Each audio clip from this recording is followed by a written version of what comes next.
जैसे ही पितामह ने 101वें जन्म का ध्यान रखे देखा तो क्या नजर आया, रथ से जा रहे थे, रास्ते में एक दुमही पड़ी थी, तो इन्होंने अपने बाण की नोक से उठा के फेंक दिया, तो वो एक करील के वृक्ष पर गिरती है, जिससे उसमें कांटे चुभ जाते। जितने कांटे उस दुमही में चुभे, उससे तिगने कांटे महाराज भीष्म पितामह को बाणों रूपी कांटों पर कष्ट मिला, झेलना पड़ा। कर्म महाराज कभी पीछा नहीं छोड़ते। भागवत जी यही बतलाते हैं क्या कि कर्मणा जायते जंतु कर्मणि अविलीयते, सुखम दुखम भयम छेहम कर्मणि अपद्यते। जैसा करोगे वैसा भरना पड़ेगा, आज नहीं तो कल, कल नहीं तो परसों। देर हो सकती है लेकिन अंधेर नहीं। यहाँ तो तुम धोखा दे के महाराज बाजी जीत जाओगे, लेकिन उसके दरबार में कुछ नहीं कर सकते। वहां सारे के सारे सीसीटीवी फुटेज विद्यमान रहते, कब किस समय क्या किया सारा चलचित्र रिकॉर्ड होता। बोले भगवान कन्हैया ने कहा इस चीज से तो मैं भी नहीं बचा महाराज। सुनो, किसी कवि का भाव है, इसी के पश्चात आरती। कहते हैं भगवान कन्हैया, सुनो हे पितामह कि विपरीत समय की चाल हुई तो ये गर्दिश में हाथ हुआ, पल पल मानव ये ही सोचे ऐसा क्यों हमारे साथ हुआ। तुम भी यही सोच रहे हो कि ऐसा हमारे साथ क्यों हुआ, तो इससे हम भी नहीं बचे। सुनो, और ना तुम बचोगे। तो एक कवि का भाव है महाराज कि जीवन पट पे है कर्मों की वेल। ये जो जीवन है ये एक वृक्ष है, पटमिस वृक्ष, और इसमें बेल क्या है, हमारे जो कर्म है वही बेल है। कि जीवन पट पर है कर्मों की वेल, और बाकी मुकद्दर का खेल। जीवन पट पर है कर्मों की वेल, और बाकी मुकद्दर का खेल।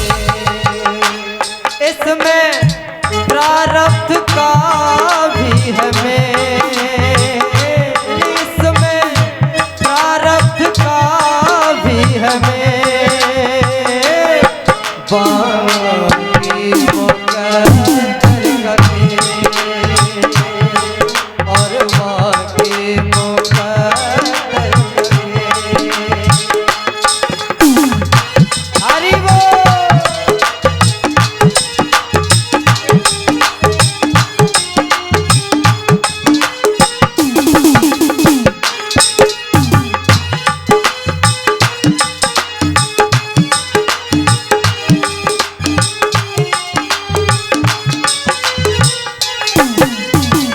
सुनिए, ये बताया ये जो जीवन है बट वृक्ष है, ये कर्म है, किसी का पीछा नहीं छोड़ते। तो कहते हैं सुनो, क्या नंद नदन हुआ दुख में सदन हुआ, अर्जुन के तीरों से पितामह छलनी वदन हुआ।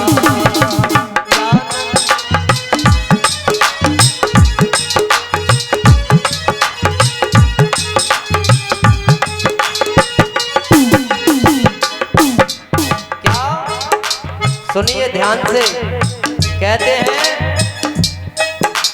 क्या नंद नदन हुआ दुख में सदन हुआ, अर्जुन के तीरों से पितामह छलनी वदन हुआ।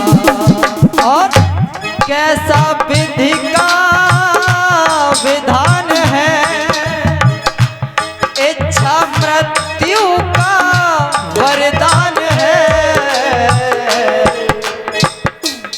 कैद फिर भी बिन ताले की जेल, कैद फिर भी बिन ताले की जेल, और बाकी मुकद्दर का खेल,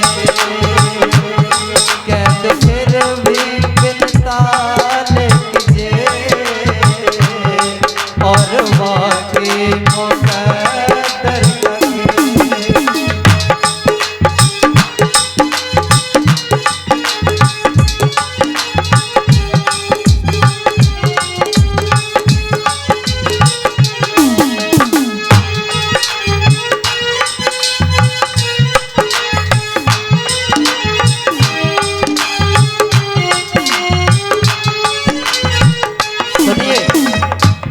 महाराज अब कवि की कल्पना देखना, शब्दों पे गौर करना ठाकुर साहब।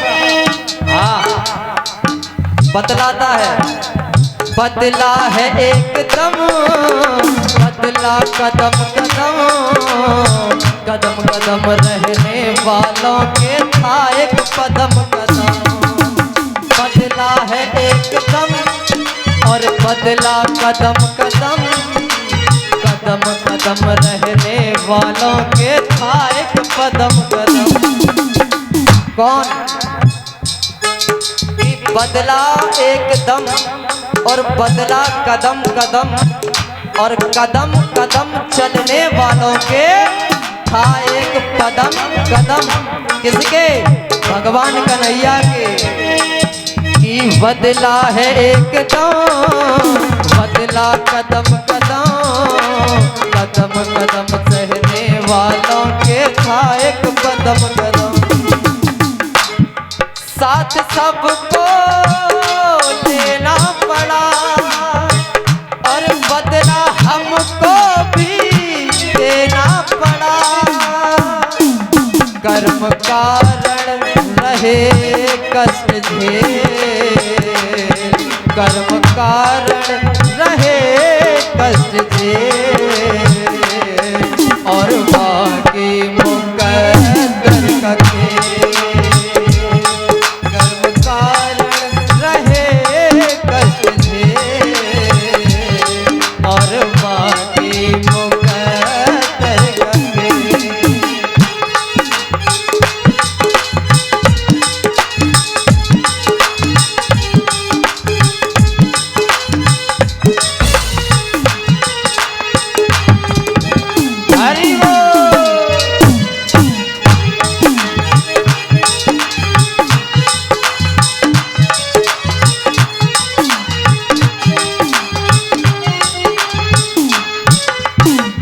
और सुनिए, फल कर्म कप्पा बैठे उस द्वार पे आ बैठे, निर्धन हुए सुदामा जी हक मित्र कखा बैठे, कर्म कप्पा बैठे उस द्वार पे आ बैठे, निर्धन हुए सुदामा जी हक मित्र कखा बैठे। तेरे है तो अंधेर ना, शीघ्र जाओ करो देर ना, अपने समय पर जाएगी रे। देखा होगा ट्रेन से जब जाओ महाराज, जिसका समय 11 बजे का है तो 11 बजे जाएगी, लेकिन किस्मत की बात मुकद्दर की देख लो तो कभी कभी 11 बजे जाने वाली ट्रेन भी महाराज शाम के 3 बजे मिल जाती है। क्या? अपने समय पर ही जाएगी रेल, और बाकी मुकद्दर का खेल, अपने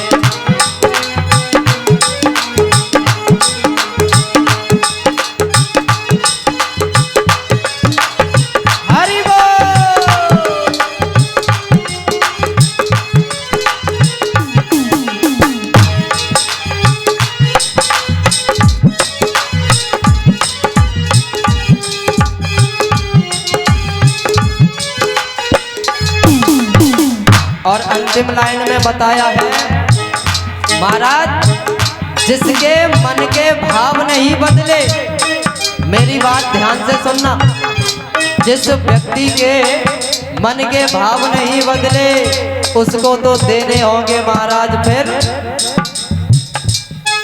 बदले। आज नहीं तो कल समय आएगा तो देना पड़ेगा। इसीलिए कि दान और धर्म करो, शुभ सत्कर्म करो, अगर नहीं ये भी कर पाओ तो आंखों में शर्म करो। दान और धर्म करो, शुभ सत्कर्म करो, अगर नहीं ये भी कर पाओ तो आंखों में शर्म करो। तो राम लाला के मन का मरम मानवता ही है अपना धर्म।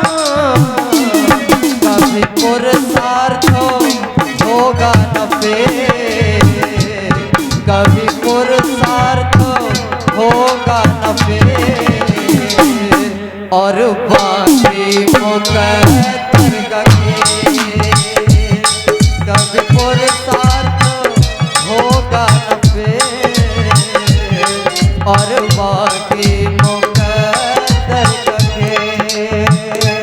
जीवन बट पर है, हाँ जीवन बट पर है कर्मों की बेल।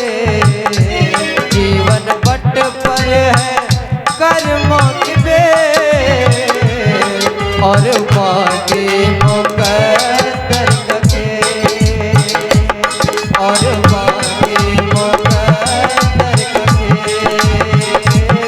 और बाकी मुकद्दर का खेल,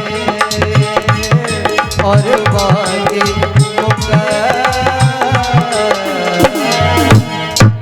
प्रेम से बोली गोविंद भगवान की, बोले बांके बिहारी लाल की जय। जय श्री राधेश्याम। भगवान ने समझाया तुमने ऐसे ऐसे ये आपसे 101वें जन्म में तुम ही को आपने अपनी बाण की नोक से उठा के जो फेंका था उसके अंदर जितने कांटे चुभे वही कांटे आपके शरीर में अर्जुन के द्वारा बाण बन के उससे तुगने धसे। यही कष्ट है महाराज, आज नहीं तो कल। अब यहाँ पर महाराज सोचिए, व्यक्ति सोचता है कि आज कर्म करें और 10 मिनट बाद 5 मिनट बाद फल मिल जाए, संभव नहीं है। भीष्म पितामह ने 100 वर्षों पहले कोई पाप कर्म किया, वही दुमही वाला उठाया फेंक दिया, कांटे चुभे, तो 101 में जन्म में आकर के उन्हें उसका भुगतान करना पड़ा। कर्म से कोई नहीं बचा। अच्छे कर्म करोगे मेरे प्यारे तो वो तुम्हारे साथ जाएंगे, गलत कर्म करोगे वो भी तुम्हारे साथ जाएंगे, और वहां जब पहुंचोगे उस मेरे गोविंद के दरबार में तो उनका फैसला होगा। यदि अच्छे कर्म तुम्हारे ज्यादा हैं भोगने वो भी, गलत कर्म तुम्हारे कम हैं तो भोगने वो भी। बच नहीं सकते हो, बच एक ही तरीके से सकते हो। संकल्प ले लो कि आज से पहले हमने जितने पाप कर्म किए आज से मैं संकल्प करता हूँ आज के बाद कभी कोई कुकृत्य करूंगा ही नहीं, और उसके पश्चात भगवान का भजन करना चालू कर दो। मेरे प्यारे ये त्रिलोकी नाथ भी तेरा उद्धार करने से नहीं रोक सकता, ये मेरा व्यासपीठ से वचन है, ध्यान रहे। भगवान वहां से चले जाते हैं, इधर पांचों पांडव वहां से अपने स्वर्गारोहण की तैयारी करते हैं, जाते हैं। इधर राजर्षि परीक्षित जी महाराज का जन्म होता है। प्रेम से बोलिए परीक्षित जी महाराज की। आए तो ब्राह्मणों ने उनका राशि का नाम रखा था विष्णु रात, और परीक्षित तो महाराज उनका बाद में पड़ गया, लेकिन उनका राशि का नाम पंचांग के अनुसार विष्णु रात था। क्यों? भगवान विष्णु के अवतार कृष्ण जी ने उनकी रक्षा की थी। परीक्षित का अर्थ यही है इस संसार में ऐसा कौन है जो अपनी इच्छा से यहाँ जीवित बैठा है? सभी पराई इच्छा से ही जीवित है, भगवान की इच्छा से। यदि वहां से कनेक्शन कट हो गया तो यहाँ महाराज बल्ब फ्यूज जल नहीं सकता। जब तक वहां से लाइन कट नहीं है, स्विच ऑफ नहीं है, तब तक यहाँ से कोई काट भी नहीं सकता। उसका हाथ होना चाहिए, किसी से डरने की आवश्यकता नहीं। और डरो भी मत, डरो तो केवल उस परम पिता परमात्मा से जिसने तुम्हें बनाया है। बाकी तो सब मिट्टी के पुतले हैं, मिट्टी से बने और एक दिन मिट्टी में ही मिल जाएंगे, चाहे हम हो चाहे आप हो, एक ही दरवाजे पर जाना है सब। परीक्षित जी महाराज का जन्म हुआ। आज की कथा को यहीं पर विराम देंगे। उसके पश्चात कल से पुनः आपको अनन्य कथाएं श्रवण करने को मिलेंगी। और कल आपको भगवान वामन की झांकी का भी दीदार होगा संध्या के समय। तो आप सभी लोग एकदम चकाचक होके आए, भगवान वामन का दीदार करेंगे।